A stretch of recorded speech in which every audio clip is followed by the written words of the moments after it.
25 milliards de dollars. Pour une entreprise qui n'a encore livré aucun modèle au public. Réflexion promet l'issue au grand dilemme de l'IA souveraine, une intelligence de pointe, américaine et ouverte. Sauf que ses données d'entraînement restent secrètes et que son premier client s'appelle le Pentagone. Épisode Réflexion AI, l'IA ouverte souveraine en question. Chapitre 1, la troisième voie. On vend aux États une sortie piège, encore faut-il qu'elle ait un cœur vraiment ouvert. Posons le décor parce qu'il donne le vertige. Réflexion, c'est une jeune entreprise fondée en 2024 par deux transfuges de Google DeepMind. L'un avait travaillé sur le cerveau de Gemini, l'autre avait co-construit AlphaGo, la machine qui a terrassé le champion du monde de Go. Autant dire des gens qui savent précisément de quoi ils parlent, pas des vendeurs de rêves. Leur diagnostic est simple et il fait mouche. DeepSeek, Qwen, ces modèles chinois ouverts qui rattrapent l'Occident à grande vitesse sont, je cite leur fondateur Misha Laskin, notre réveil. Si l'on ne fait rien, le standard mondial de l'intelligence sera écrit par quelqu'un d'autre. Vient alors le dilemme qu'ils prétendent trancher d'un seul coup. Un État ou une grande banque ne peut pas s'appuyer à fond sur les laboratoires américains fermés, OpenAI ou Anthropic, pour des raisons de souveraineté et de contrôle des exportations. Et il ne peut pas davantage faire tourner un modèle chinois ouvert sur ses dossiers les plus sensibles pour des raisons de sécurité évidentes. Réflexion se glisse exactement dans cet interstice. Un modèle de pointe, américain, mais à poids ouvert, que chacun pourrait télécharger et faire tourner chez soi, derrière ses propres murs. Sur le papier, c'est la quadrature du cercle enfin résolue, ni la boîte noire américaine, ni le cheval de Troie chinois. Et le contexte rend l'argument brûlant. Ces dernières semaines, Washington a montré qu'il pouvait couper l'accès de pays pourtant alliés à ses modèles les plus avancés. De quoi convaincre chaque État qu'il lui faut le sien, posé sur ses propres serveurs, hors de portée d'une décision venue d'ailleurs. Et les capitaux y croient dur comme fer. Selon TechCrunch, l'entreprise avait levé 2 milliards de dollars sur une valorisation de 8 milliards en octobre dernier, une valeur multipliée par près de 15 en seulement 7 mois. Aujourd'hui, d'après Tech Funding News, elle lève de nouveau autour de 25 milliards, adossée à la banque JP Morgan et au fabricant de puces Nvidia. Le 22 juin, elle signe 6 milliards 3 de capacité de calcul chez SpaceX, rapporte CNBC. Mais regardez bien qui sont ses premiers grands clients. Pas des startups en quête de visibilité, mais l'État fédéral américain lui-même, le département de l'énergie pour ses laboratoires nationaux et le Pentagone pour des environnements classifiés. S'y ajoute une alliance avec la Corée du Sud autour d'un cloud d'intelligence artificielle dit souverain. Le portrait se précise alors, celui d'un fournisseur d'État bien plus que d'un éditeur de logiciels grand public. Et pendant ce temps, le modèle phare, lui, n'est même pas encore sorti. L'agent de code maison, baptisé Asimov, attend toujours sur une liste ouverte depuis le début de l'année. On parle donc d'une entreprise valorisée 25 milliards sur une promesse, et cette promesse tient tout entière dans un mot. La question qui ouvre l'épisode est d'une simplicité redoutable. Le mot « ouvert » ici veut-il encore dire quelque chose ? Chapitre 2, le mot piégé.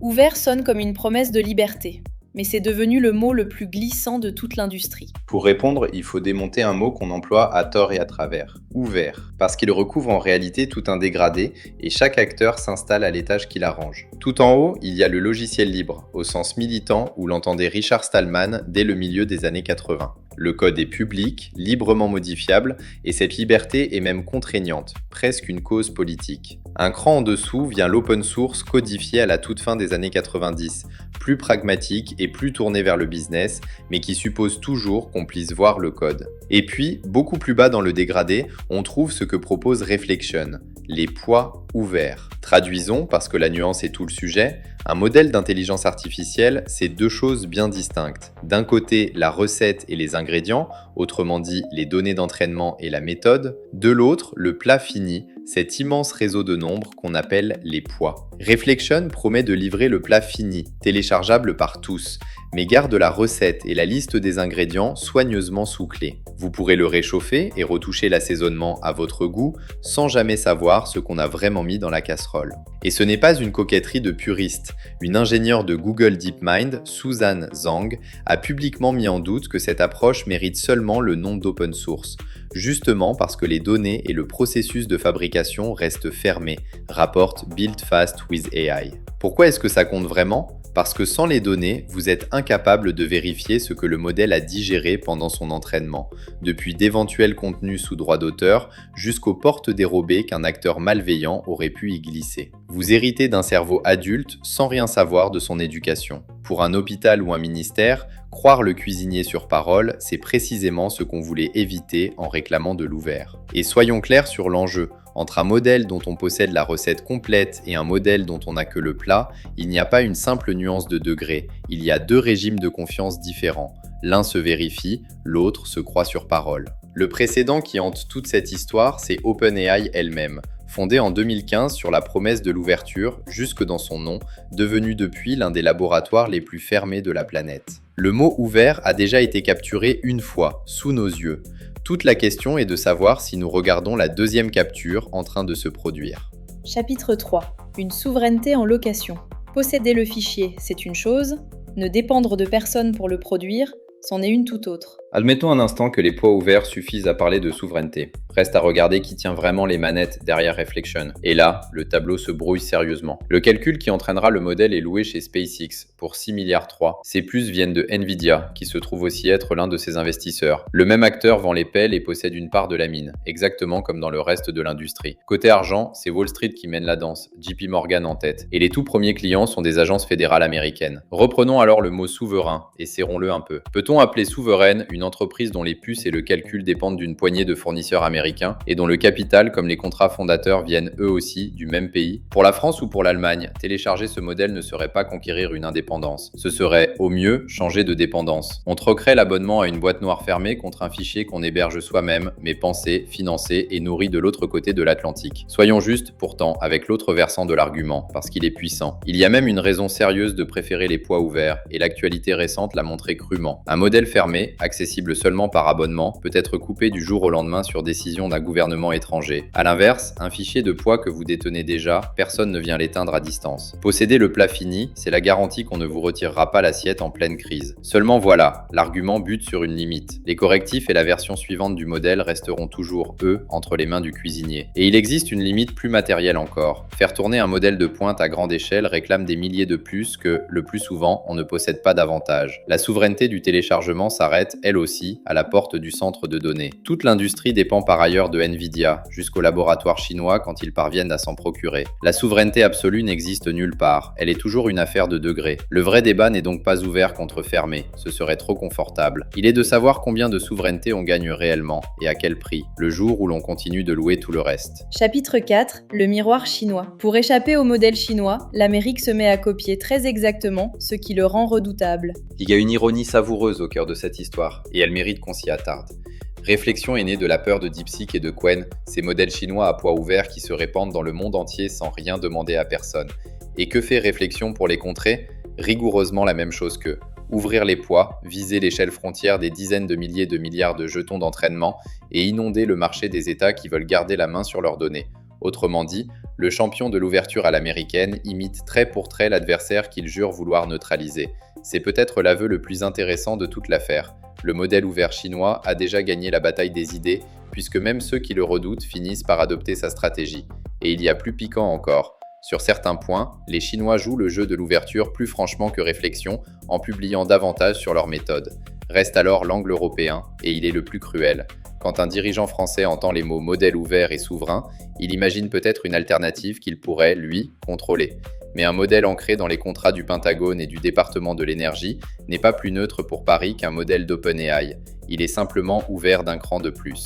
L'Europe a pourtant déjà ses propres réponses, de Mistral au modèle vraiment ouvert des laboratoires académiques, ceux qui publient à la fois la recette et le plat.